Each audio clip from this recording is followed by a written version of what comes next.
Good morning. Welcome to our one-word devotional. I'm Gary, one of the pastors here at Centerpoint, and I have our one word today. The one word for today is right. It's seen here. I wanted to use a verse here found in Judges 21:25. In those days, there was no king in Israel. Everyone did whatever seemed right to them. Kind of sounds like today. Everybody's doing their own thing, what they feel is right to them. And so I wanted to kind of take a minute, and here's what it says right means. An adjective meaning straight, just, right. This word can refer to something physical, such as a path, but it more often means right in an ethical and emotional sense, and agreeable or pleasing. How do we determine what's right? How do you make choices? What is the right choice to make? And we've debated this for centuries. Socrates talked about it from the idea of what is good.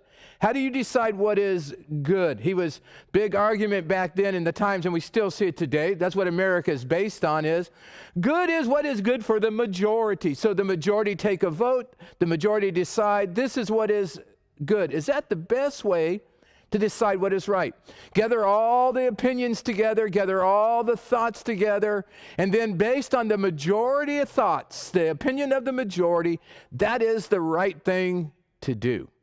Is that really true? Is that really the best way to make decisions?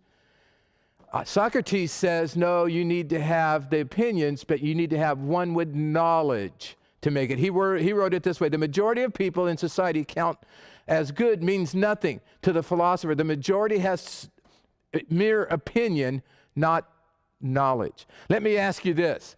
You're not feeling well, you're sick. Call all your friends, gather your friends around you, tell them how you feel, and they'll give you their opinion. Here's what you need to do. And you just take the majority opinion. One had this idea, one had that idea, but you take the majority opinion and you say, that's what I'm going to do. Or do you go to the doctor? To the doctor who has the training and the knowledge. See, I want us to kind of think about, how do we decide what is good? How do we decide what is the right thing to do? How do we base that? And I want to offer you that the way we decide what is good is what we find in God's Word in the Bible. That's how we decide what is good. The one with the knowledge. Not what the majority say, not what everybody's feeling, but what is the knowledge aid? What is the one with knowledge? What is the one who created us, the one who formed us? What does he say? You know what's interesting? The people talk about the church and Christianity and evil that Christianity has caused through the centuries. Look at the atrocities caused in our world through history, and the majority of them came from atheistic nations. World War II, Hitler. He had the knowledge. He's the one they followed, and they tried to eliminate the Jews. Genocide today in these various countries around our world today. The atrocities are from the godless, those who are the atheists, those who think they know the best thing to do. And I want to offer to us this morning, I want you to think this. How do you decide what the right thing to do is? You go to the one with the knowledge. You go to God, the God who created us and formed us. This week, we begin a new worship. We begin a new message series this week.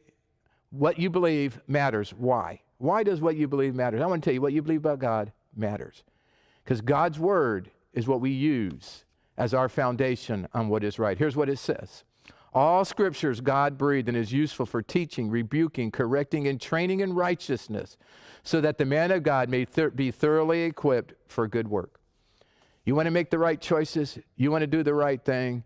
Make your beliefs in God your foundation, and you'll make the right choices. Not on opinions, not on what feels right, but on the knowledge of a graceful, merciful God. We're going to talk about Him Sunday. I invite you to be with us, whether you're going to be online or right here with us in church, in this building. Join us as we say what you believe matters, what you believe about God. I love you. Take care. I'll see you Sunday. God bless you.